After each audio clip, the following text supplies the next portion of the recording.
I am in my luteal phase. Deeply in my luteal phase. I can feel it.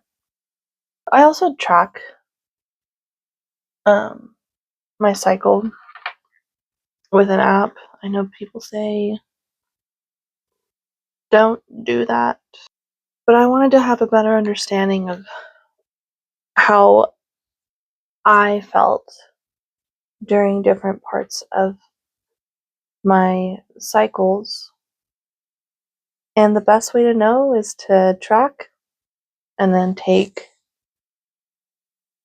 data from during that time, like how you're feeling, what your energy levels are, what foods make you feel good, what foods might help, like your cramps or,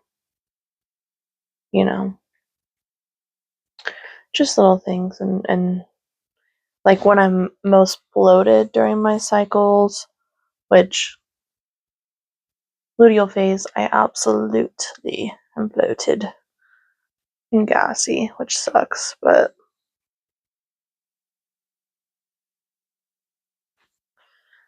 I'm going through it. I didn't get that job that I had an interview for, which I took pretty hard. I don't know why. Like growing up, I wasn't very good at rejection. And I feel like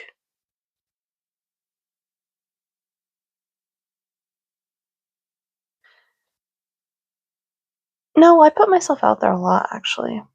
But I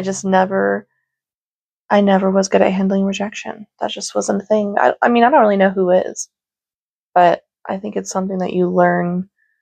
The more you're rejected, you learn that, oh, okay, this doesn't equate to me my worth or to me being worthless because I didn't get this thing or because I wasn't chosen for XYZ or whatever. But I definitely took it hard. I was pretty confident and excited about this change. So I think I just got a little too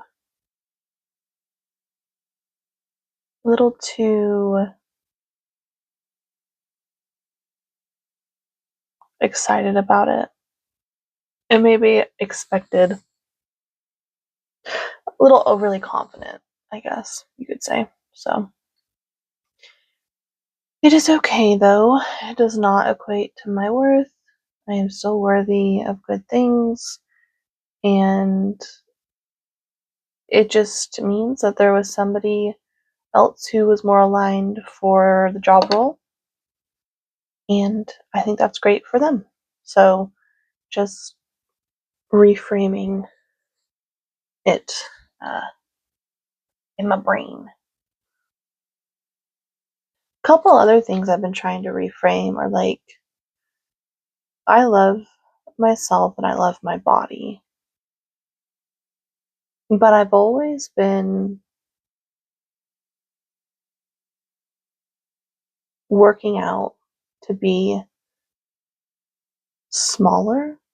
It's never been like to be stronger or to clear my head, my mental clarity. It's never been for handling my anxiety or my depression or doing better with being flexible.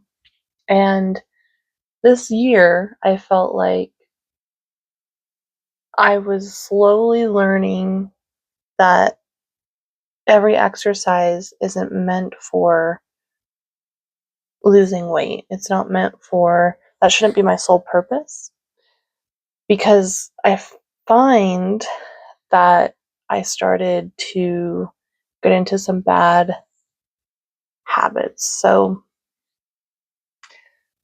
just like on Thanksgiving, I really noticed it. I felt like it was a day off of my routines, so I didn't go on a walk and I didn't do any Pilates, I didn't do any yoga.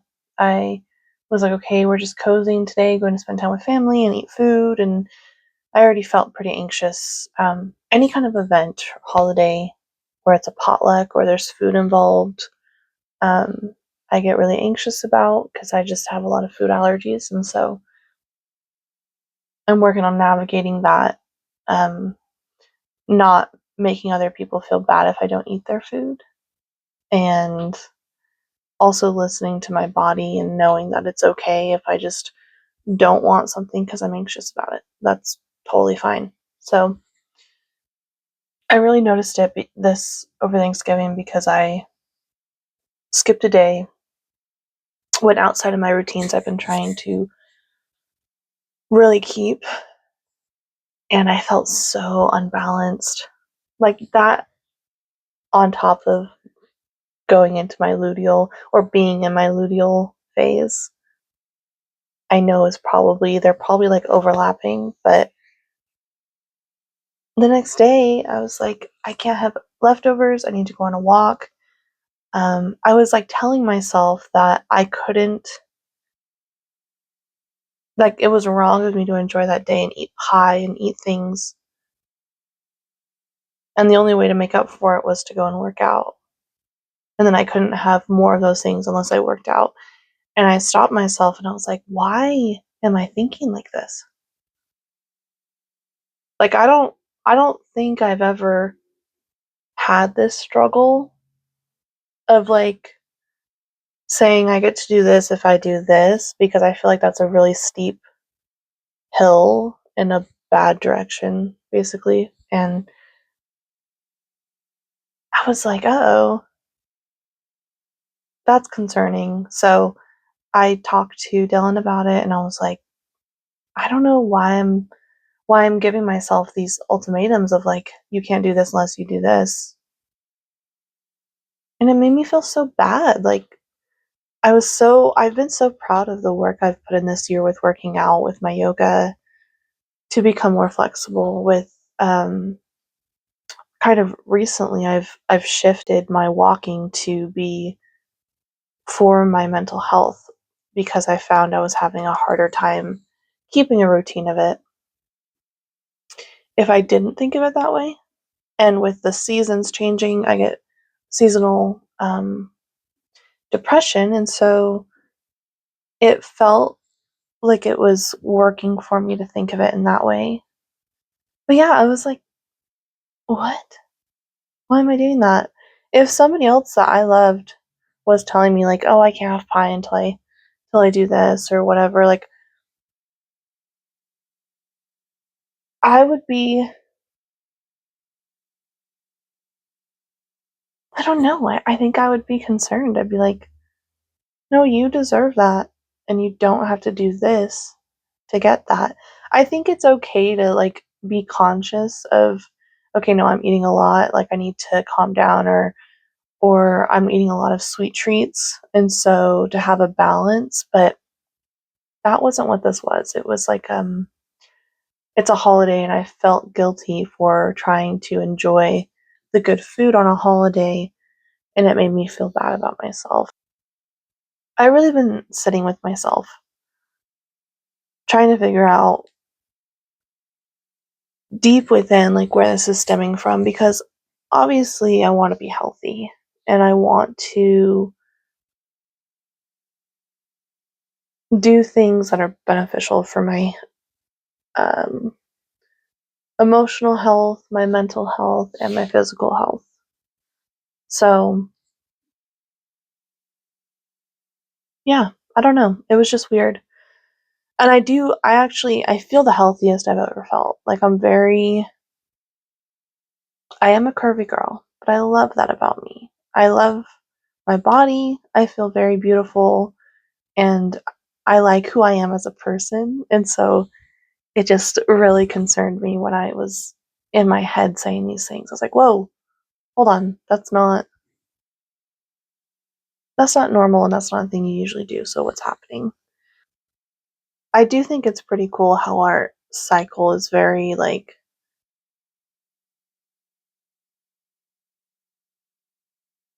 when you need to slow down, your body kind of makes makes it hard for you not slow down. Like when you're in your luteal phase, you're absolutely lower energy. You should take time to just kind of rot. And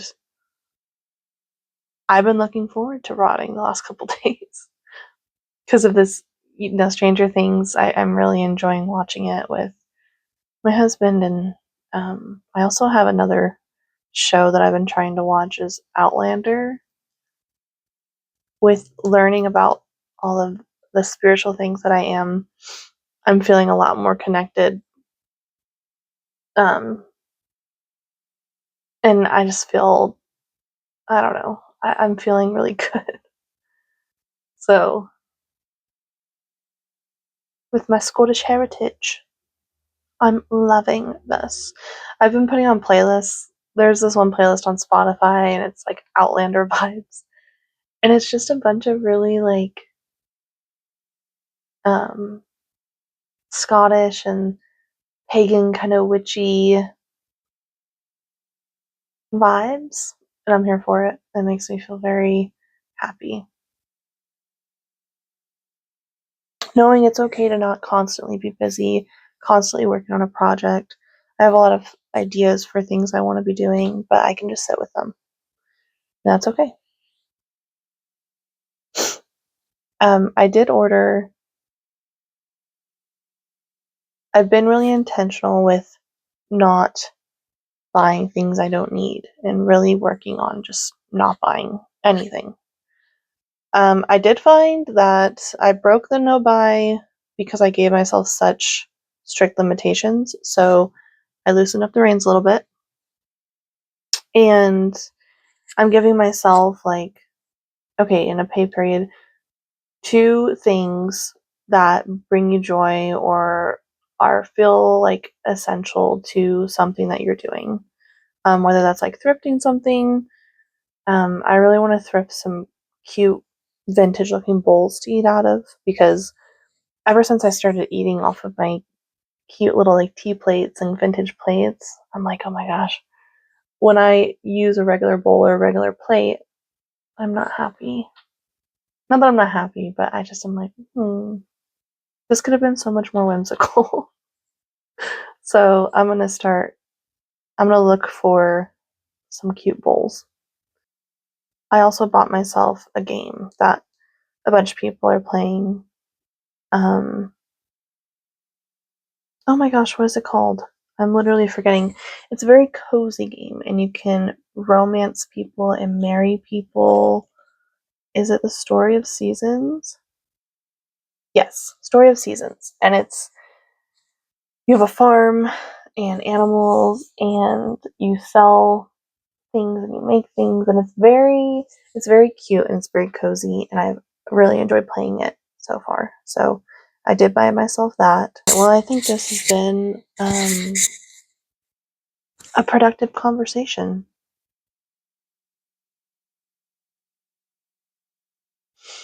I'm gonna sit and smell my blueberry lavender candle that I have lit and continue to just zen while I finish up my workday and be present. Sounds nice. All right. I'll talk to you later. Ooh, hiccuping. Bye.